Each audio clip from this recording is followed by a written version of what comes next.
Hey everybody, welcome to the Christ and Culture podcast. And this is just a pre-intro because as soon as the episode starts, you'll hear me introduce my guest for today. But I'm here right now after editing just to say that for this episode, uh, after this point forward, there will be no camera because this was not recorded at my normal setup. This was recorded at my church. And so without further ado, please enjoy this episode. All right. Hey guys, welcome to the Christ and Culture podcast. I'm your host, Cameron Prince.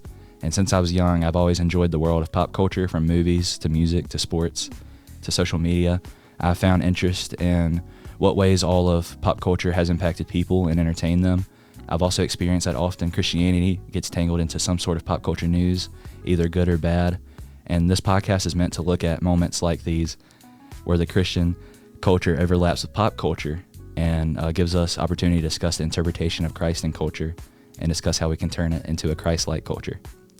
And for today's episode, I'm joined by Dima Mixon and the middle school pastor from Temple Baptist Church, John David Fortenberry. And just today we're talking about a lot of just heaviness that's happened in America in the past week, especially with the assassination of Charlie Kirk. And I believe we've all felt a little grief over not just what happened to Charlie, but grief for his family. Maybe for some, they have been struck with fear because the event last week showed that there are radical people that take radical action against public discourse and personal beliefs and values. And so, Dima, if you want to start off, kind of where do we go and what do we do with this grief that feels heavy for some? And for some, fear may be what's more heavy on them. Yeah, and thanks for having me on. Yeah, when I think when everybody first saw the news, it was pretty shocking, and I think a lot of people, thought that, that there was a lot of confusion on what had happened originally. I think everybody knew that Charlie was hit, but I don't think anybody knew, of course, that he had passed until later when the president announced it. But yeah, the grief of it, I think the overall shock goes into the grief. Because especially if you followed Charlie Kirk for a while, like I did or many other people did, you're used to seeing videos of him on campus and doing what he did. And then you watch a video of him getting shot and, not to get graphic, but the trajectory of the bullet, what happened there on that video, if you saw that video, it's just like a visual reminder of like evil, it's just, that's how I would describe it. And so there's a sense of grief, of course, for the Kirk family, Erica and his two daughters, of course, like that is just like one area, but like another part is like, it's just a reminder of just how, evil this world is. And it doesn't matter if it's Charlie Kirk or another politician, anybody, that when that happens to someone who's a public figure that publicly, it just shocks people. So I think there's a sense of grief, of course, for the family, but there's also a sense of grief just for what it meant for America, in a sense of he's getting killed for practicing what is outlined in our Constitution to practice, First Amendment, and it doesn't matter if he's on the right or the left. If that had happened to someone on the left, I would hope that the outcry would be the same. Maybe not from a Christian perspective because of the way Charlie, brought himself out from a Christian perspective. But I would hope that from a political perspective, it would be the same. Yeah. And I'm kind of to talk about the shock of it all. I know I mentioned to you, JD, kind of like for younger generation, obviously this stuff like this has happened before, but like for a younger person who has experienced this through social media and how violent it was and how public it was as quick as it was, it's really something that I feel like a lot of people haven't experienced before on that sort of scale. And so kind of to get to just the goal of what this conversation is meant for is how should Christians respond when someone is killed for what they believe or represent? Because obviously Charlie, kind of what Dima alluded to, that he wasn't the first one and probably will not be the last one. And so in the occurrence this happens again, just how should Christians respond? Yeah, so, I think one of the big things just from a pastoral standpoint that one that separates Charlie's situation from, well, first let me say, Christians are killed every day. And I think that's good for us to remember that there are people in this moment as we talk in these microphones, like dying for their faith across the world in countries where the gospel is not,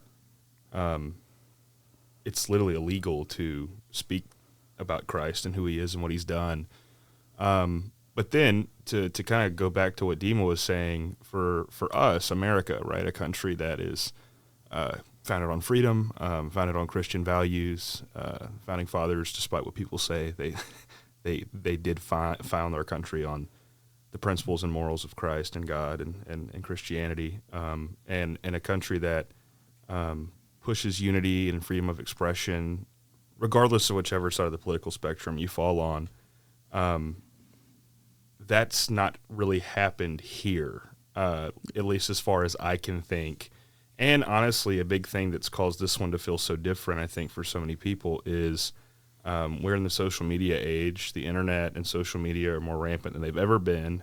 I'm 28 years old. Charlie was 31. He's 3 years older than me. In a lot of ways, I grew up in the same, relationship with technology and with social media that he did. And to see how influencers have come up on the rise. The thing about Charlie is he was so public, like the public square. I love that Charlie has tried and tried to make it, actually a public square where you talk and you speak in person. But the public square for years now has been social media, and it is where everyone has a voice, everyone talks, everyone speaks out. And so this is the first time I can remember an assassination attempt on a young American who just wanted to have a civil discourse with people was so accessible, or the event itself, the assassination, was so accessible. I mean, the fact that people just get word, as Dima said, oh, Charlie Kirk's been shot, and then you just search it on X, and next thing you know, you're seeing the graphic, horrible video of the actual assassination. I think that's a huge reason people are feeling a little heavier. I mean, there's a whole other side about how relatable he is, and he's just one of us. He's just an everyday guy. He's not, while he's in the political field, he's not a politician. He didn't hold office. He didn't have any seat in our government system. He was just a guy that spoke up and wanted to be a voice for a generation of people to get America back to being about the family and being about what Christ teaches in the Bible. And so I think that's why it hits so different. But to kind of quickly, I know I just kind of ran on that for a minute, but to answer your question in regards to like how Christians should respond, I mean, first and foremost, we shouldn't be shocked that the world hates us. I mean, Jesus literally says the world will hate you for my name's sake. And if you read the Bible, every close follower of Jesus, every apostle, was martyred for their faith. The only one that didn't die from a martyrdom was John. Yeah. And even then they tried to kill him, right? And then he ends up on Patmos and has the vision of Revelation, but tried to boil him alive and kill him. And so in no way am I saying Charlie Kirk is an apostle, but I mean, the cost was laid out. Jesus made it pretty clear that when you stand against the world and you proclaim what I'm about, the world will hate you. And we mourn with those who mourn, and we lament with those who lament. But we should not, regardless of how horrible it is, it should not shock us when the world looks at you and says, yeah, I hate you for Christ's sake. And if anything, it should inspire us to look to the eternal goal and the eternal reward, which is heaven, and that we aren't hopeless in tragedy. Tragedy doesn't have the final say. Yeah. Christ does, and the Lord does, and he did with Charlie. So, yeah, I just want to comment one thing that I think it's an important comparison, and JD laid out so many great points there. And one thing that he laid out, which was really awesome, was that Charlie wasn't a politician. He's an activist. So, like, everything that we're going to read online about Charlie in 10 years, they're not going to label him as a Christian influencer. They're going to label him as a right-wing activist, because that's what he's labeled as, but he would label himself as a Christian influencer. So, for example, and I think this is the reason why it hit so different, when President Donald Trump was shot last July, the response was very different on both sides of the political spectrum. The response on the right was, how could they have done this? Thank goodness he's okay. But it wasn't, it wasn't like a call to action for Christians, or anything like that. And then, the other side of the political aisle was, tone down the rhetoric, all this stuff. It was just, it didn't feel like this, Of course, that was a horrible event. What happened to President Trump and all that things, like that was an emotional, important event in our nation's history. But this was different. This is a guy who, like JD said, he's not Donald Trump. He's not Joe Biden. He's not, Gavin Newsom. He's a guy who founded something. He didn't even go to college. He founded this organization, and all he wanted to do was talk to young people about what they had been put in their minds for the last, few years of their college career, or indoctrinated and whatever. That's all he was trying to do, And one thing that, and I got to go to 2 of his events, Charlie Kirk's. And one thing I remember at one event I went to in Florida was when somebody would ask him a question that was like obviously something that he didn't believe in, and something that the crowd, even around him who just wanted to watch, didn't believe in. It could be about whatever, he would always, ask the question, for example, like, why do you drink Diet Coke? There's a Diet Coke right there. Why do you drink Diet Coke? And it's like, and then everybody's like, stop asking those questions, blah, all yelling. And Charlie says, no, we're not going to treat them like that. We were just going to have a discussion. That's so much different than so many other people. Mm-hmm. And that's why I think this hits different. And as far as like the Christianity part of it is, like, most of us who follow him as Christians, we're not going to go to him, something else telling my wife, we're not going to go to Charlie Kirk to understand Mark 16:30 or whatever. We're going to him to understand like how we need to respond in this political climate.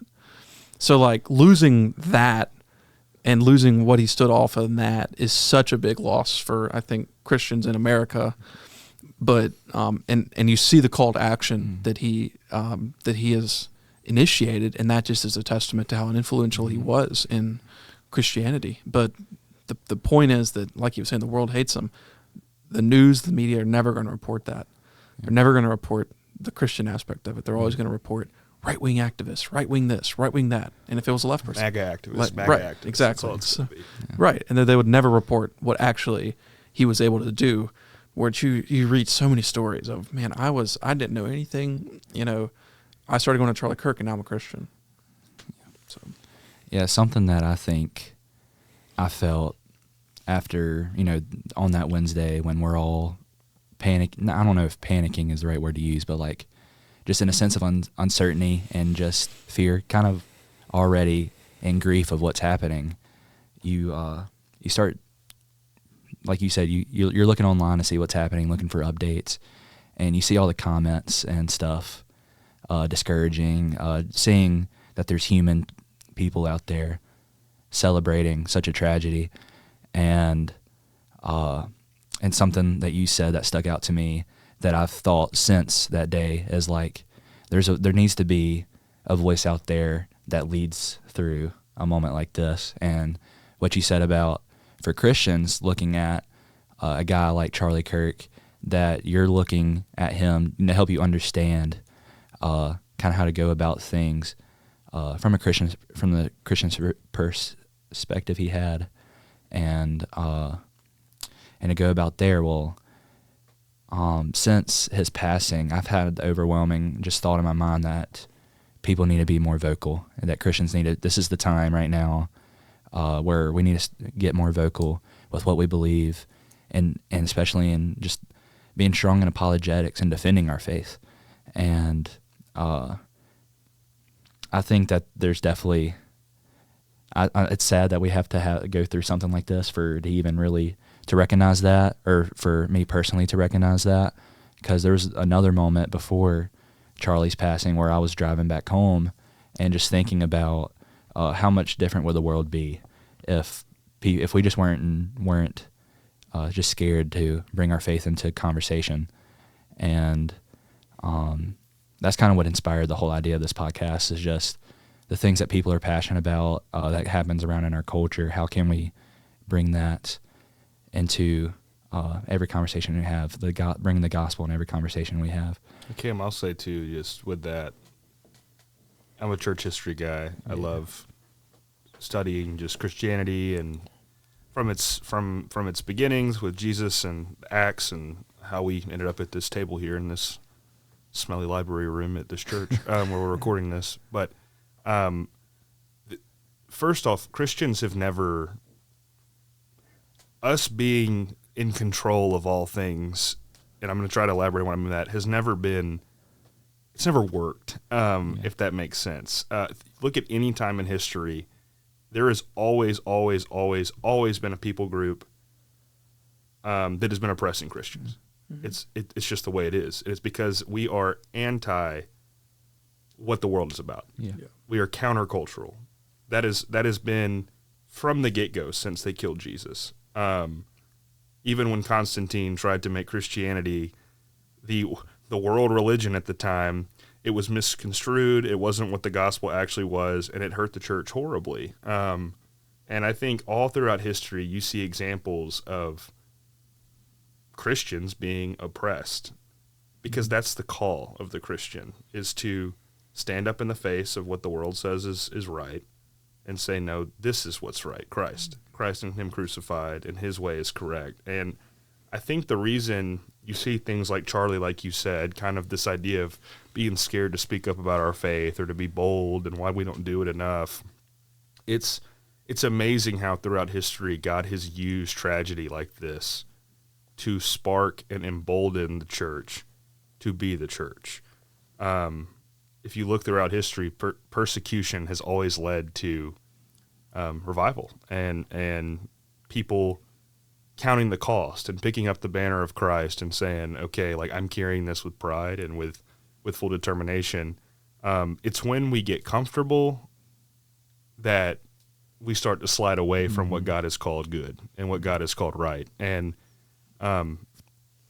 it's a tragedy what happened to Charlie Kirk, but we shouldn't for 1 minute think that it was wasted and that God is not in some way in control of it and that he will use it and that he already is using it. I mean, just a personal testimony. I talked to two people that are around my age this past week that straight up said to me on the phone they're getting baptized at our outdoor baptism this Sunday, and they both said to me that in light of current events, Charlie, it really caused them to go, what do I really care about in life? What is really my priority? What's really the most important thing to me?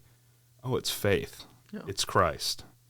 This guy just died for this. And it caused them to go, what am I doing? I'm wasting my time. Like, this guy just died for standing up for things that that God says are good. And Dima said earlier, even though he's known as a political activist, I dare you to go watch one of his videos and not hear him talk about Jesus Christ and him crucified. All of his arguments, all of his thoughts, all of his opinions stem from him believing that Christ is the centerpiece and the resurrection is the centerpiece of life itself. And so it's just amazing to me to see that. I think that things like this only are going to inspire the church to be more outspoken. Yeah, and off that,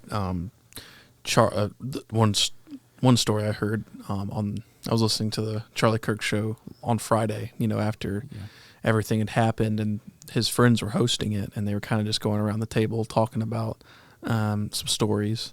And one of the guys who traveled with Charlie a lot talked about how they were in Japan like a month ago or something like that. I don't remember when it was. But he was giving this speech in Japan to these, I don't know if it's the students, I don't know the audience, but Charlie apparently read through the speech that they had prepared for him, and he said, okay, there's nothing in here. There's not a gospel presentation in here. And they said, Charlie, they're not going to understand that, and he said, no, I'm going to go out. We have to have a gospel conversation in here. Mm-hmm. And it was the last 10 minutes of that speech that Charlie gave his whole gospel conversation, and this was a speech that wasn't ever going to be heard by the American public. This was in Japan. This isn't something he's getting publicized for. They're not going to post that on the Turning Point USA Instagram or anything. No, it's because Charlie knew the real message that mattered. and which was the gospel. All the political stuff is debatable. It's important. Christians need to understand that it's important to know where you stand on issues, and Charlie made sure of that. But what's the most important thing? Most important thing is the gospel, Jesus, our faith, our sins are washed white. And that story really stuck out to me when I heard that on Friday, because like JD was saying, he's going to be known as a political activist, but he was really a Christian activist, in my opinion. And I don't really think there will be anyone else like him. I really don't. And again, it's a hard loss for the Christian community, but like JD said, the outcry and the response to it has been so great. Like, God wasn't in heaven going, "Oh, what? Charlie Kirk got killed." He knew. Yeah. He knew this was going to happen, and he had a purpose for it.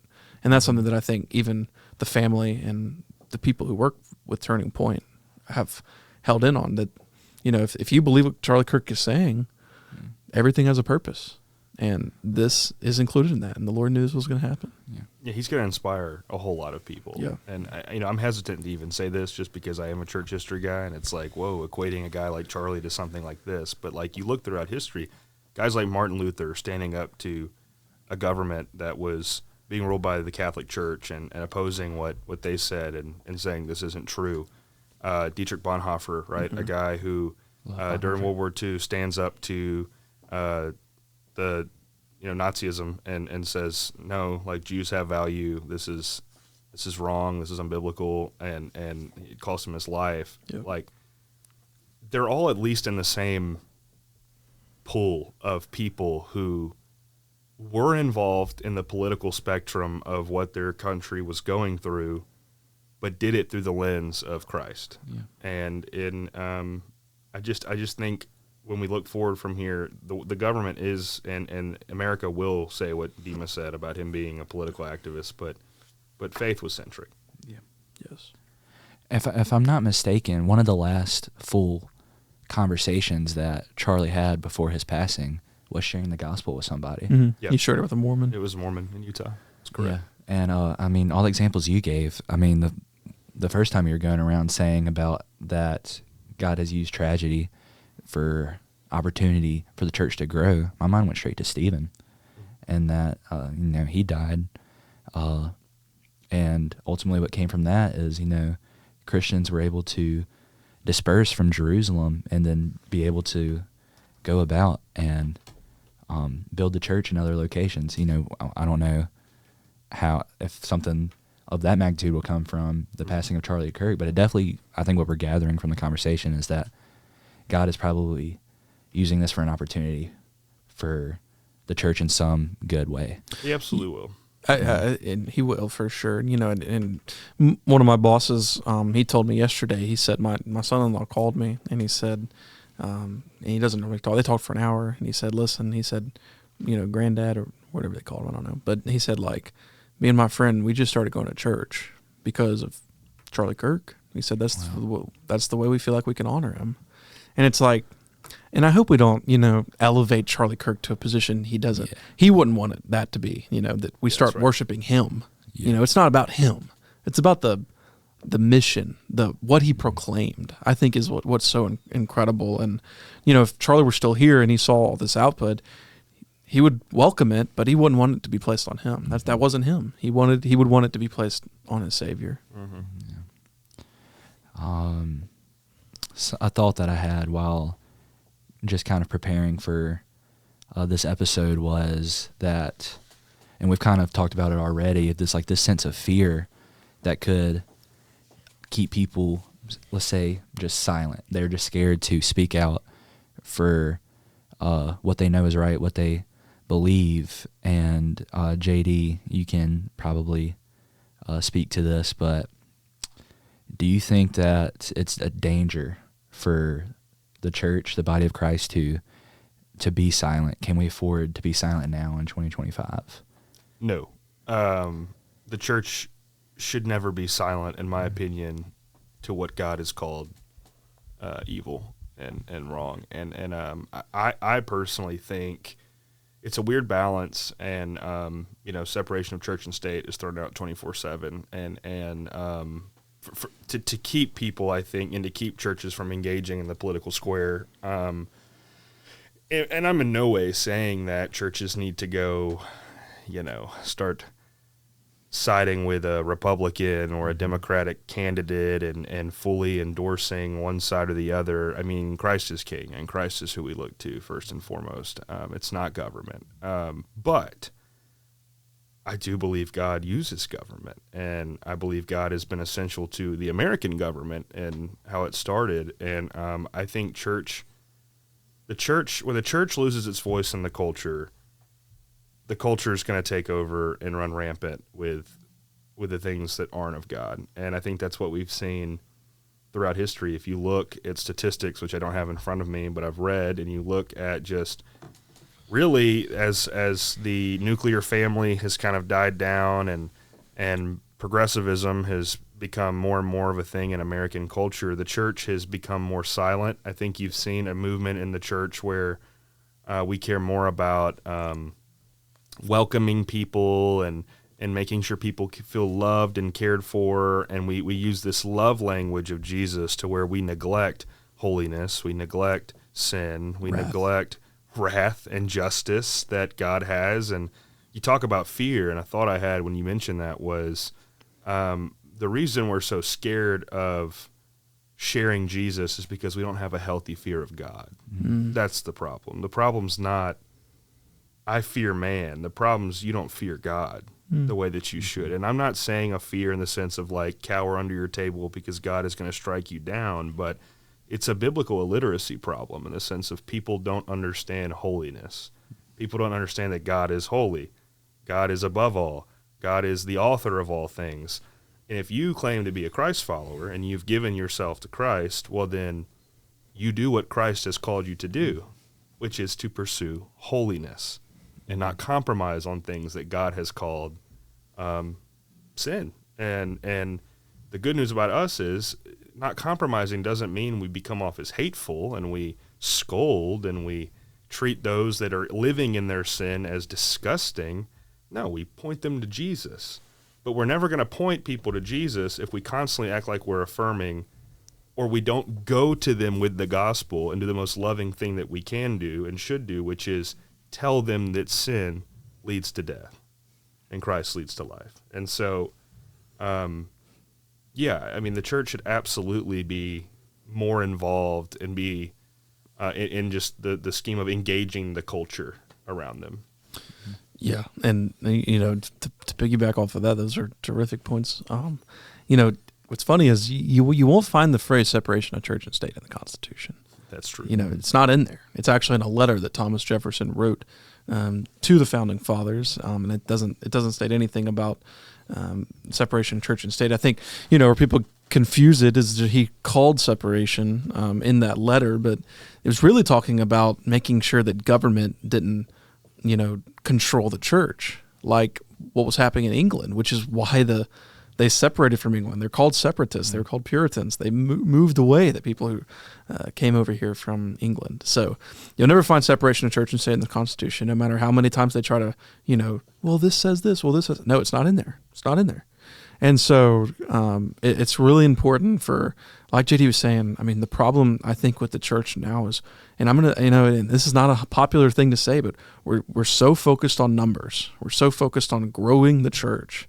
What's our numbers? What's our, weekly attendance? What's our weekly Bible fellowship? All these things, when we're not focused on the why we're here. We're here to worship our holy God. We're here to worship. We're here to be indwelling with Him in spirit, building community, and welcoming people into church is awesome. Like, we should welcome anybody into church.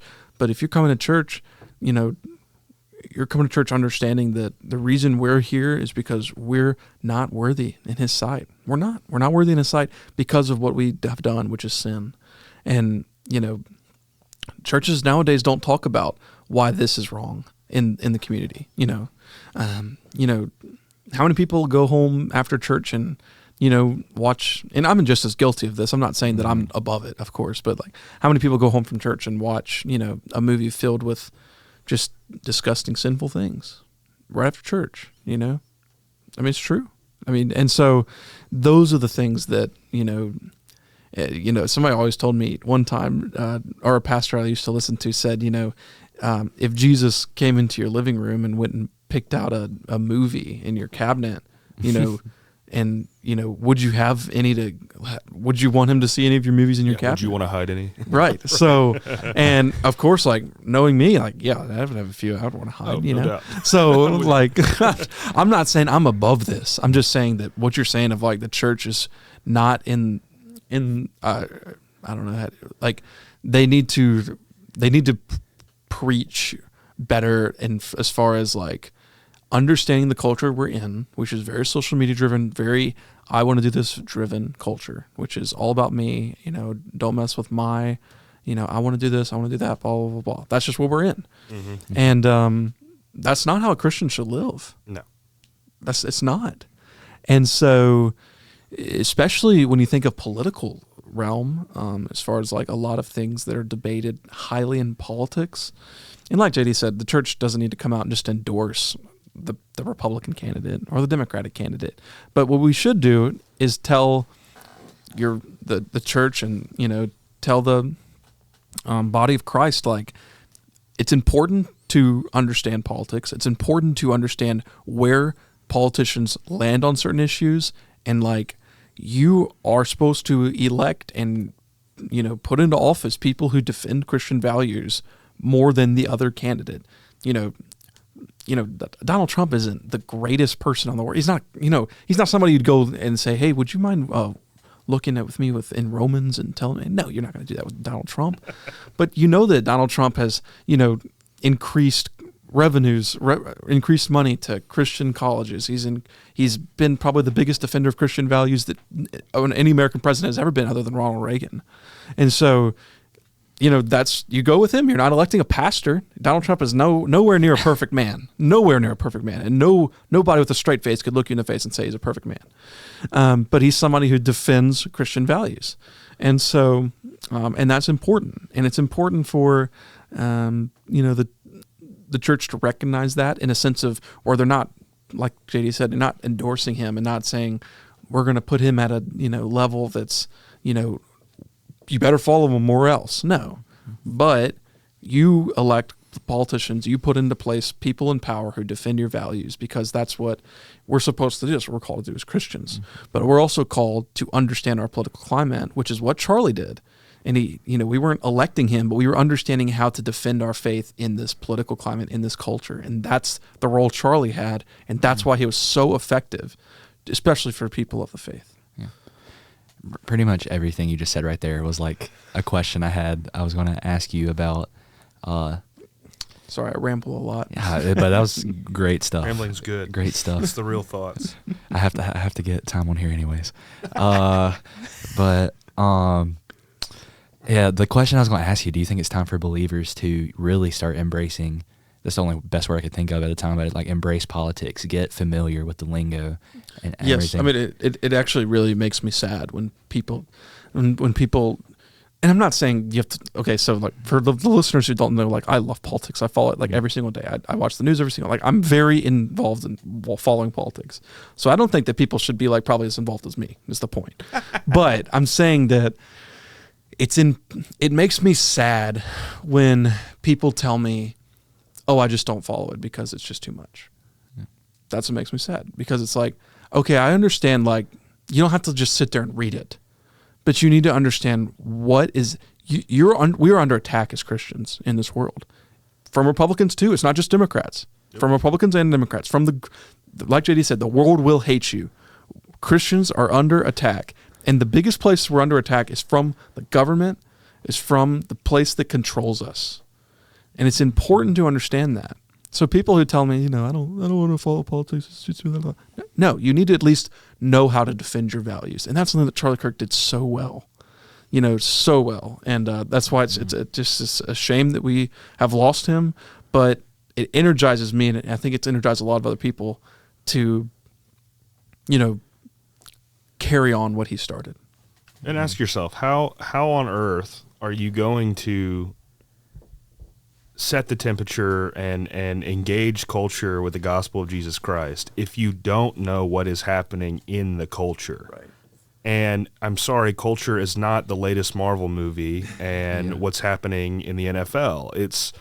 That's part of culture, but the culture that is setting the tone for what we as people and how we live each and every day is the political scheme of America. And if you're not going to at least be in the know of who's in office, what their policies are about, what their convictions are, how are you going to engage? Because here's the truth.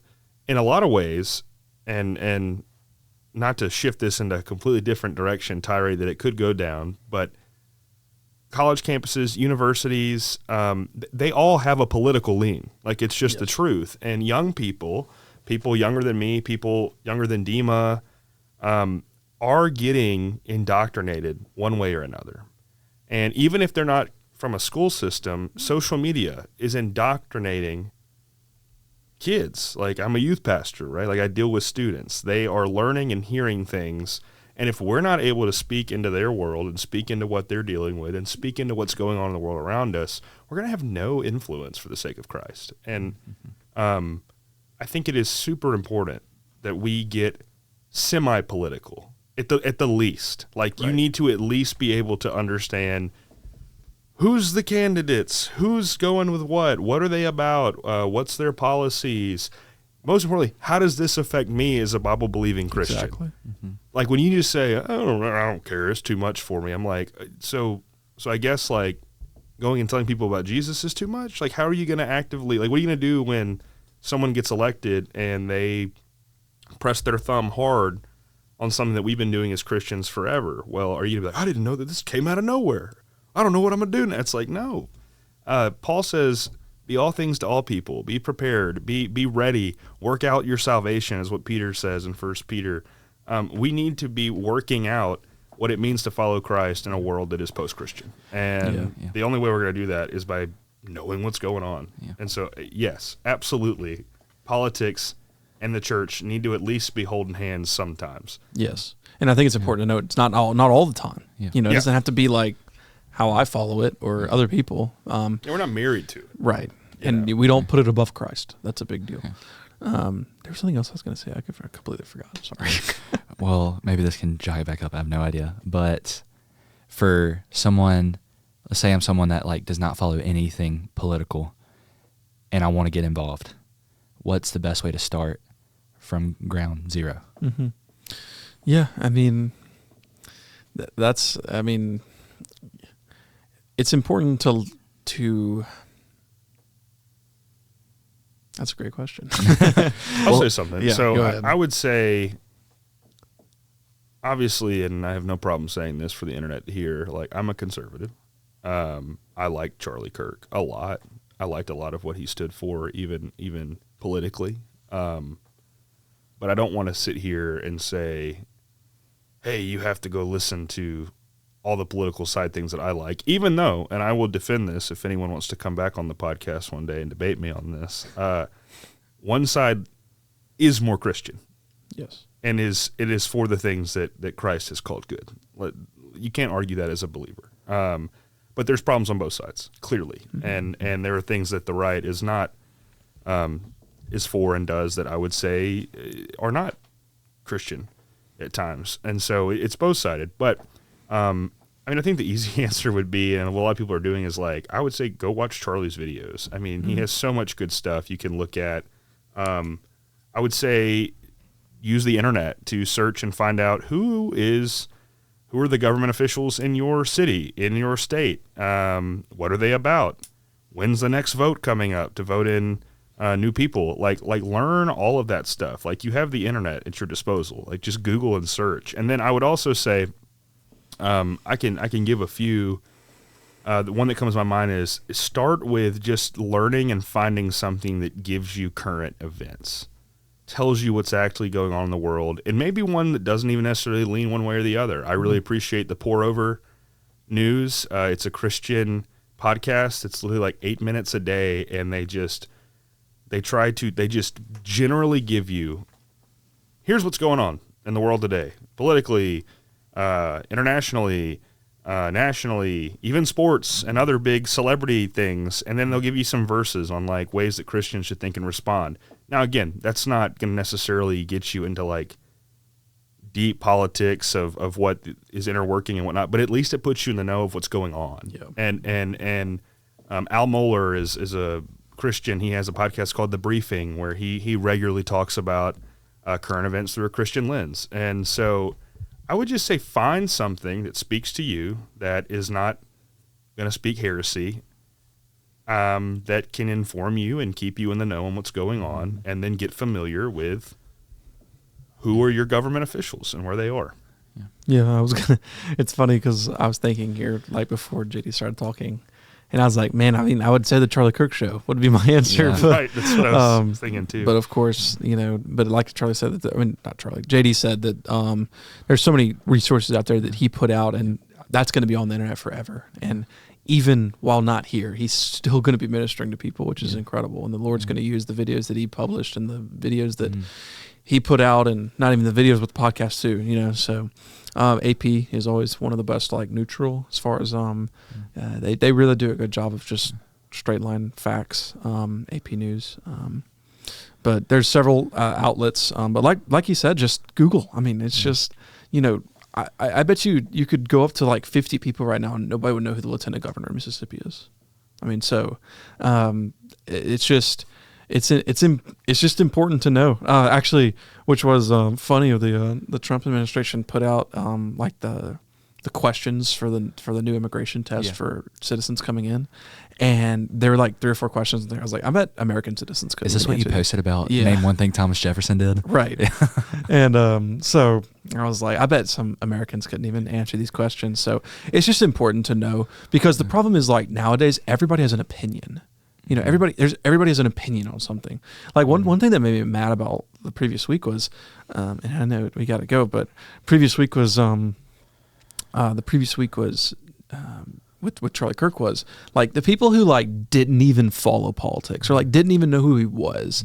You would see tweets like, I just went back and looked at Charlie Kirk's videos and man, what a guy, or something like that. Just was like, no, like everybody has an opinion. And so it's important to stay away from opinion when you're like understanding it from if you're just like looking to learn more information. It's important to just see the facts, see the news. But that's really hard to find nowadays. But if you're looking at it from a Christian perspective, there's so many great resources, and JD just labeled it out. Crossexamine.org is also a really good one. Yeah, Cross-Examine is great. Frank Turek, who's actually there with Charlie at Utah Valley. So he's really good, and he's really great biblical worldview responding to not necessarily like politic answers, but like, how do we defend our faith from an apologetic way from, especially in college campuses where so much is Big Bang, so much is evolution, how do we defend our faith in that, so. Yeah. And, we're going to be wrapping up here in a second, but the final thought that I had, because for me personally, God called me to ministry for 2 years ago. Yeah. And so JD over here, who has been practicing and studying and has been a minister for 6 years on staff now. Yeah, here. We'll say 6. I've worked here in a church setting for like ages, but in a pastoral sense, 6 years. So this was interesting for me, and I think for even non-ministers, but especially I think for someone that may be listening that in the same boat as me as, just trying to just be a better shepherd and better pastor one day. What I have written down here is that during a tragedy or just a hard time, some look at the church and its leaders for solace, for any sort of comfort. And I think in some ways it can be healthy, in some ways it may not be. But what do you think the expectation should be for a pastor or pastors to shepherd through that moment? And the reason why, because I feel like if you can define an expectation or like, I don't know a word besides like train your congregation to what to expect through a situation like that. I reworded it how I wrote it. So I told it a different way than what I wrote it. So the gist of it be kind of what should the expectation be? Just it's like, what should the expectation be for the world or for a pastor and when tragedy strikes? Is that what you're asking? Yeah. I think throughout history, again, I like history, but I do too. That the church has always been seen as a place of hope, solace, and that cared for people. I mean, the church has been caring for the needy. I mean, Jesus said it: the orphans, the widows, children, the poor, and so culturally, regardless of how post-Christian we get, I do think when people are hurting and confused, for some reason, they do look to the church, especially here in the South. And I think personally the call of a Christian, and especially a shepherd in a pastoral sense, is to run towards those that are hurting. And so when tragedy strikes, you as a pastor, I think, have a biblical duty to be prepared to at least have thoughts and have something to offer. And we have the best thing to offer every time, which is Christ. Christ is the answer in all tragedy. Just go read Psalms. I mean, goodness gracious. So many of them are lament and mourning and dealing with sadness and tragedy, and how God is near to the brokenhearted, and he's an anchor to those who are troubled and are hurting. And so we have the answer. But I think, to go back to what Dima even was saying earlier about being engaged in politics and knowing what's going on in the culture, we have a responsibility to go towards the tragedy and toward those that are hurting. And because all hurt at the end of the day is a result of sin, period. So anytime there is hurting, it's an opportunity for the gospel. And I think that's what we are seeing right now. It's an opportunity for the gospel. It's an opportunity to proclaim what Charlie proclaimed. It's an opportunity to go and speak into things that look hopeless with the hope of Christ. And so I would say every pastor should have that expectation. And I would argue, if you're a church member and you were to go to a pastor and they kind of brushed off something that's affecting you or hurting you or is confusing you, you might want to question that pastor a little bit. And I would even say maybe you need to find a new pastor, because that's kind of crazy that we wouldn't want to engage those that are hurting. And so I don't know if that answers your question, but I think that's really good. Okay. Good word. And this whole conversation has made me think about 1 Peter chapter 1 verse 13, where it says, "Prepare your minds for action and be sober minded," which I kind of spoke a little word about this last night to our youth, that same verse, and where we just need to be clear minded and present for what's happening today, and just to go from there. And so I think this whole conversation has told us, as Christians, we need to be even more just grounded in the Word, and just getting closer with God every single day, and just striving to be more Christ-like, but also just as a citizen. And JD mentioned it earlier, this is not our home. We're just passing by. But while we're here, and Dima talked about it too, we need to start getting more familiar with what's happening in politics, because that really is stronger than any sports news, music, what's happening in music, any Taylor Swift album, or that's what's really influencing our culture. So we need to be educated on that. And that's my final thought. Thank you guys for coming on. Thank you. Yeah, thanks, man. I appreciate it. Yeah, hopefully this wasn't too cringy. I'm sure it was great.